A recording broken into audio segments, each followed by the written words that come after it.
নমস্কার, কেমন আছেন সবাই? আশা করি সবাই খুব ভালো আছেন। আমরা ভালো আছি। আমার চ্যানেলে আপনাদের সবাইকে অনেক, অনেক স্বাগত। তো ভিডিওটা একটু দেরি হয়ে গেল পোস্ট করতে। আমার শরীরটা একটু ভালো ছিল না। তাই জন্য একটু লেট হয়ে গেল ভিডিওটা পোস্ট করতে। তো আজকে 25শে ডিসেম্বর। তো সকাল, সকাল কেক নিয়ে বসে পড়েছি আমরা। আর এই যে চকোলেট কেকটা, এটা হচ্ছে আমার মেয়ে বানিয়েছে। আ ফ্রুট চকোলেট কেক। আর ওই কেকটা আমি কিনে নিয়ে এসেছি কালকে বাজার থেকে। তো প্রত্যেক বছরই ও কেক বানায়। বাড়িতে ও খুব খুব ভালো কেক বানাতে পারে। তো আগের বছর অনেক অর্ডার নিয়েছিল। কিন্তু এবছর আর অর্ডার-ফর্ডার নেয়নি। কারণ ও একটা জব করে তো। তো তার জন্য কি হয় সময় হয়ে উঠছে না। তো ওইজন্য এবছর আর কেকের কোনো অর্ডারও নেয়নি। তবুও কালকে রাত্রেবেলা অফিস থেকে এসে কেকটা বানিয়েছে চকোলেট ফ্রুট। যেহেতু আমি চকোলেট কেক খেতে খুব ভালোবাসি। ওইজন্য ফ্রুট সমস্ত রকমের ড্রাই ফ্রুট দিয়ে এই চকোলেট কেকটা রাত্রেবেলা বানিয়েছে। আর ওই কেকটা আমি কিনে নিয়েছি। ওই কেকটার দাম ৳270 দাম নিয়েছে 400 গ্রাম কেকটা। এটাও ফ্রুট কেক। কিন্তু ওটা খুব সুন্দর, এটা খুব সুন্দর। তো সকালবেলা আগে কেকটাই সবাইকে দিই। আ যেহেতু আজকে 25শে ডিসেম্বর, তো কেকটা দিই তারপরে সকালের খাবারের ব্যবস্থা করব। আটা মেখে রেখেছি। আর যদি আর কলা আছে, আর সবজিও আছে কালকে রাত্রে বানানো। যদি খায় তারপরে রুটি করে দেবো। আগে কেকগুলো দিই। তাই দেখতে, দেখতে কিভাবে একটা বছর কেটে গেল। এই সেদিন মনে গেল 25শে ডিসেম্বর গেল। আবার দেখতে, দেখতে 24শে ডিসেম্বর চলে আসলো। 24 সালের 25শে ডিসেম্বর। বছর কিভাবে চলে যাচ্ছে। এই 25শে ডিসেম্বরে একসময় আমার ছেলে মানে ছোটবেলায় মানে ও সেই গাছ কিনে আনতো, তারপরে সান্টা ক্লজ কিনে আনতো, তারপরে গাছে বিভিন্ন রকম গিফট, খেলনা সব সাজিয়ে রাখতো। আর আগের দিনকে দিদিকে বলতো যে টুনি লাইট দিয়ে ভালো করে সাজিয়ে দে। তো ওই গাছটাকে সুন্দর করে সাজিয়ে টুনি লাইট দিয়ে, তারপরে খেলনা-টেলনা সমস্ত কিছু দিয়ে সাজিয়ে একটা চেয়ারের মধ্যে পেতে তারপর সান্তা ক্লজকে বসিয়ে আর এই কেকও সামনে খেতে দিত। কেক দিয়ে মোটামুটি 25 তারিখ থেকে 31 তারিখ পর্যন্ত এই সান্তা ক্লজকে রাখা হতো চেয়ারে প্রত্যেকদিন। খুব সুন্দর। আবার কিছু তুলো দিয়ে বরফ বানানো হতো। দারুণ লাগতো দেখতে। আর কি করতো আ ঠিক 25শে ডিসেম্বর আগের দিন রাত্রিবেলা কি করতো আমার ছেলে একটা মোজা ওই বারান্দার গ্রিলে ঝুলিয়ে রাখতো। ওর বিশ্বাস ছিল কি যে সান্তা ক্লজ এসে মানে গিফট দিয়ে যায়। তো প্রত্যেকদিন শোয়ার সময় কি করতো রাত্রিবেলা ওই মোজাটা ঝুলিয়ে রাখতো। আর রাত্রেবেলা কি করতো ওর বাবা ক্যাডবেরি নিয়ে আসতো কিনে, ওই ক্যাডবেরিটা ভরে রাখা হতো। এবার সকালবেলা ঘুমের থেকে উঠে কি করতো তাড়াতাড়ি করে গিয়ে মোজাটা খোঁজ করতো। দেখতো হ্যাঁ, ওর মধ্যে চকোলেট রয়েছে। তো খুব খুশি হতো।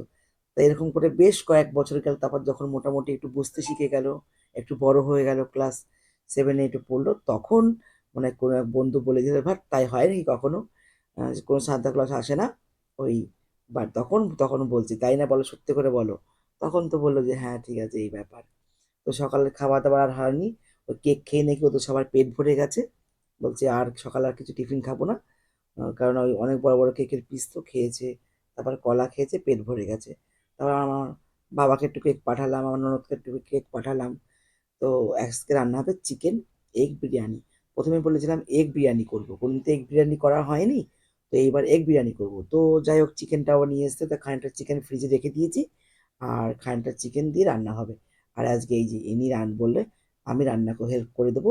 ও নাকি YouTube এ দেখেছে আজকে নতুন একটা রেসিপি মতন একটা বিরিয়ানি বানাবে। অন্যরকম স্টাইলে বানাবে। ওই তুমি তো এক স্টাইলে বানাও। আজকে আমি অন্য একটা স্টাইলে বানাবো। ওই কি অতন্য রান্নাঘর না কি আছে ইউটিউবে, তার ভিডিও দেখেছে বলছে এটা অন্যরকমভাবে রান্না করবো দাঁড়াও। তা ওই এখন শুরু করে দিয়েছে রান্না। আর সকালে তো টিফিন ওই বলতে কেক খাওয়া হয়েছে। তাড়াতাড়ি রান্নাটা করতে হবে কারণ কেক খেয়েছে যখন রুটি ফুটি কিছু খায়নি।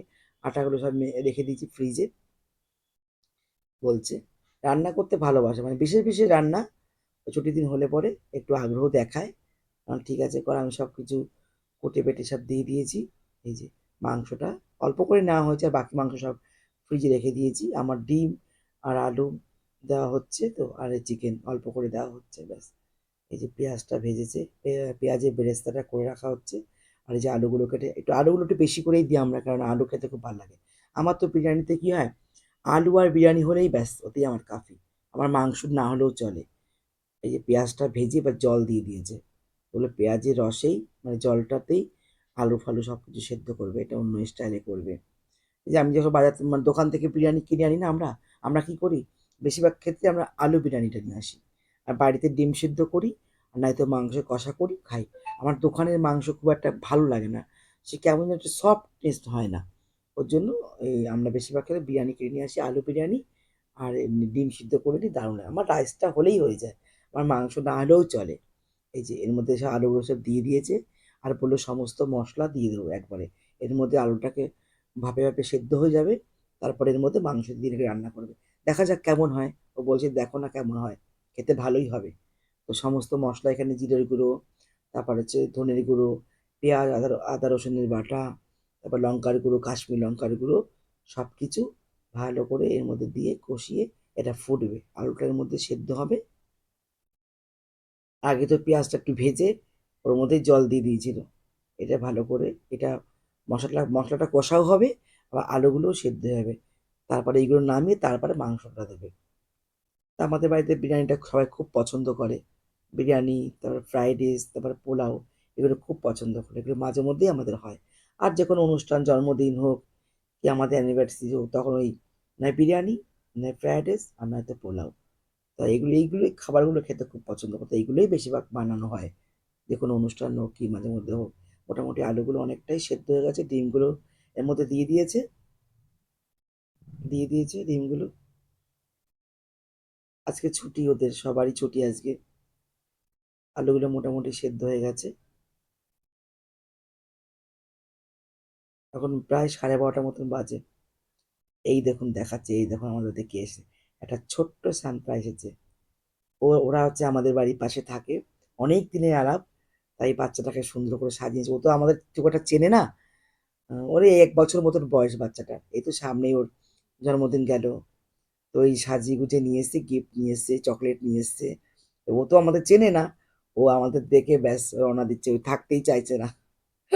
ওর মা যত চেষ্টা করছে দাঁড়াও দাঁড়াও, ও তত তাড়াতাড়ি করে হাঁটা দিচ্ছে। কি সুন্দর লাগছে দেখতে পুচকিটাকে। অনেক কিছু নিয়েছে হাতে, আর আবার জাদু কাঠি নিয়ে এসছে, চকলেট নিয়ে এসছে, গিফট নিয়ে এসছে। নিয়ে এটে এই যে এদিকে হচ্ছে চলে গেছে। আমাদের তো চেনে না, ওই জন্য। এই যে আলুগুলো মোটামুটি সেদ্ধ হয়ে গেছে সব, পুরোটা ভাপানো। ডিম আলুটা তুলে রেখে এর মধ্যে মাংসটা দিয়ে মাংসটাকে ভালো করে কষিয়ে ওর মধ্যে পাশে গ্যাসে ভাতটা বসিয়ে দিয়েছি, কারণ সকালবেলা খুব একটা ভারী খাবার খাওয়া হয়নি। ওই কেক খেয়েছে তো, মোটামুটি তাড়াতাড়ি এদের খিদে পেয়ে যাবে, ওই জন্য চাপাচাপ করে ওই করছে। মাংসটা ভালো করে কষানো হয়ে গেলেই এদিকে ভাতটা বসিয়ে দেওয়া হয়েছে। এবং বিরিয়ানিটা একটু সময় লাগে, কারণ দম দিতে হয় তো। যেমন ফ্রাইড রাইসটা কী হয়, সবজিটা ভেজে রেখে দিল, ভাতটা হলো মেশালো হয়ে গেল, একটু বিরিয়ানি মশলা দিয়ে দেওয়া হলো, এই ঝোলটাই মাংসটা হয়ে যাবে। আর যেটুকু যেই গ্রেভি থাকবে ওটাই আর কি মানে ভাতের সাথে দমে দেওয়া হবে। তাই আধা ঘন্টা তো দমে রাখতেই হবে, কারণ বিরিয়ানিটা সময় লাগে। কিন্তু সত্যি দারুণ হয় খেতে। তো ওই দমটা দিতেই আধা ঘন্টার পর লেগে যাবে। আর ফ্রাইড রাইস তো বেশি সময় লাগে না, আর পোলাও তো তার থেকে সময় কম লাগে। একদম জল মেপে দাও, ব্যাস, চাল তাড়াতাড়ি করে সেদ্ধ হয়ে যায়। এই 25শে ডিসেম্বর বলেছিল কোথাও যাওয়ার জন্য ঘুরতে, কিন্তু আমি যাইনি। কারণ জানি এই সময় প্রচণ্ড ভিড় হয়, যেখানেই যাবেন প্রচণ্ড ভিড়। সব থেকে হচ্ছে গাড়ি ঘোড়া খুব একটা অ্যাভেলেবেল থাকে না, খুব মুশকিল হয়ে যায়, ওনারা যায়নি। কালারটা কি সুন্দর হয়েছে। এই যে মাংসটাও মোটামুটি হয়ে গেছে, এবার দমে বসানো হবে। এই যে এবার সব রেডি করা হচ্ছে দমের জন্য। প্রথমে খানিকটার নিচে মানে ওই গ্রেভিটা দেওয়া হয়েছে, এবার ওপর থেকে রাইসগুলো দেওয়া হবে, তার উপর থেকে সব সাজানো হবে। এইটা দেওয়ার পরে আধা ঘন্টা দম দিলে ব্যাস আমাদের বিরিয়ানি। একটা করে সুন্দর একটা চাটনিও করেছে, ধনেপাতা দিয়ে, তারপর কি সুন্দর লঙ্কা টঙ্কা দিয়ে রসুন দিয়ে দারুণ একটা সুন্দর একটা চাটনি বানিয়েছে। আর স্যালাড, ব্যাস আর কিছু না। এই যে পেঁয়াজের বেরেস্তা চলে গেল, এরপরে আলু ডিম সব চলে যাবে পরপর করে, তারপর আরেকটা লেয়ার হবে। তারপরে দুবেলাটা একবারে করে রেখেছি, কারণ রাত্রে আর রান্না বান্নার ঝামেলা করবো না। আর আমাদের বিরিয়ানি করুক আর ফ্রাইড রাইস করুক, যাই করুক, অন্তত দুবেলা, আমার ছেলের কথা হচ্ছে দুবেলা খাবো, সেভাবেই করবে। আর এর মধ্যে যে আমুল দুধটাকে গুলিয়েছি, আর এর মধ্যে একটু ফুড কালারও দিয়ে দিয়েছি। আর এর মধ্যে হচ্ছে মিঠা, কি বলে, কেওড়ার জল, গোলাপ জল একসাথে মিক্সড করা আছে। খানিকটা লেয়ার হবে, এরপর আবার খানিকটা ভাত দিয়ে দেওয়া হবে, তারপরে ফাইনালি একদম সব কিছু সাজিয়ে দিয়ে ভালো করে আটা দিয়ে আটকে দমে দিতে হবে। ব্যাস, এবার আরেকটুখানি গ্রেভি দেওয়া হবে এর মধ্যে। এটা পরপর সবার লাস্টে ঘি দিতে হবে, দিয়ে একটু ফুড কালার দিয়ে, আর এর মধ্যে হচ্ছে দেওয়া আছে গোলাপ জল, কেওড়ার জল, আর হচ্ছে মিঠা আতর, আর হচ্ছে বিরিয়ানি মশলা। ব্যাস, এবার বাকিটা সাজিয়ে ভালো করে আস্তে আস্তে ও, আমার মেয়েও বিরিয়ানি বানানো শিখে গেছে। এই যে, এবার যে দুধটা দেওয়া হচ্ছে, এর মধ্যে গোলাপ জল আর কেওড়ার জল একসাথে দেওয়া আছে।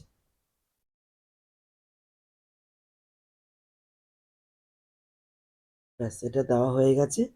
এই যে পেঁয়াজের বেরেস্তা, ঠিক আছে। এবার হচ্ছে একটু ফুড কালার, একটু উপর থেকে দিলে বেশ সুন্দর লাগে, একটু সাদা, একটু অরেঞ্জ ভাত, তো দেখতে খুব সুন্দর লাগে। দিয়ে দেওয়া হলো, ব্যাস এবার বিরিয়ানি মশলা।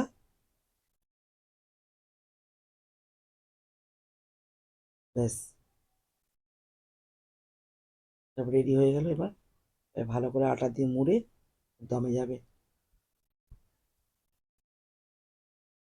এবার ঘি দেওয়া হলো উপর থেকে।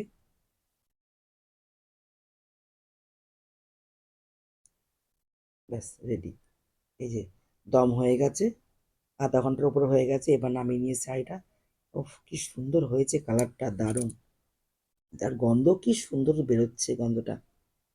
এখন প্রায় 2টো মতন বাজে, সবার জোরদার খিদে পেয়ে গেছে, তাড়াতাড়ি করে সবাইকে খেতে দিতে হবে। এই যে দারুণ হয়েছে দেখতে, গন্ধটা খুব সুন্দর বেরিয়েছে।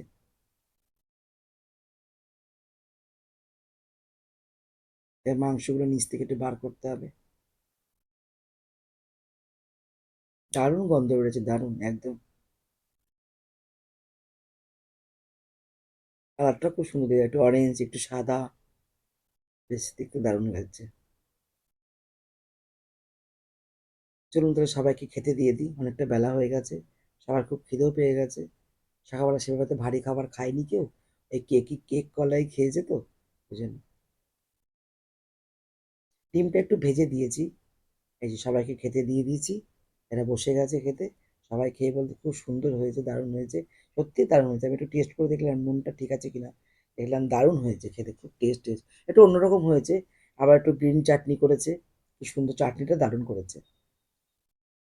চাটনিটা খুব সুন্দর করেছে, একটু টক টক, আমাদের লেবু দিয়েছে, একটু কি বলে ধনেপাতা লঙ্কা রসুন আর চাট মশলা দিয়ে এই চাটনিটা বানিয়েছে, দারুণ খেতে। চলুন আমিও খেতে বসে পড়ি।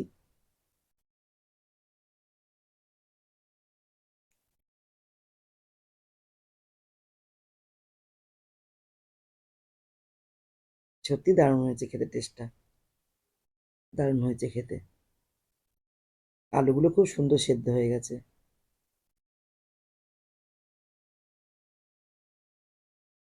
চাটনিটাও খেতে খুব সুন্দর হয়েছে, টক টক একটু ঝাল ঝাল, দারুণ হয়েছে। চলুন তাহলে ভিডিওটা তাহলে এখানেই শেষ করছি। দেখা হবে খুব শিগগিরই পরে একটা ভিডিওতে। সবাই ভালো থাকবেন, সুস্থ থাকবেন, সাবধানে থাকবেন। ভিডিওটা কেমন লাগলো অবশ্যই কমেন্ট করে জানাবেন, ভালো লাগলে একটা লাইক করে দেবেন। সবাই ভালো থাকবেন, সুস্থ থাকবেন, সাবধানে থাকবেন। দেখা হবে খুব শিগগিরই পরে একটা ভিডিওতে। সবাই যারা নতুন বন্ধু আছেন, প্লিজ আমার চ্যানেলটা একটু সাবস্ক্রাইব করে দেবেন। এবার এই ভিডিওটা পোস্ট করতে আমার অনেকটা লেট হয়ে গেল, কারণ আমার শরীর খুব খারাপ ছিল, গলার ভয়েস একদম বেরোচ্ছিল না। আর একটু হসপিটাল একটু যাতায়াত করতে হচ্ছিল, ওই জন্য আমার ভিডিওটা পোস্ট করতে খুবই লেট হয়ে গেছে। তো সবাই ভালো থাকবেন, সুস্থ থাকবেন। দেখা হচ্ছে খুব শিগগিরই পরে একটা ভিডিওতে।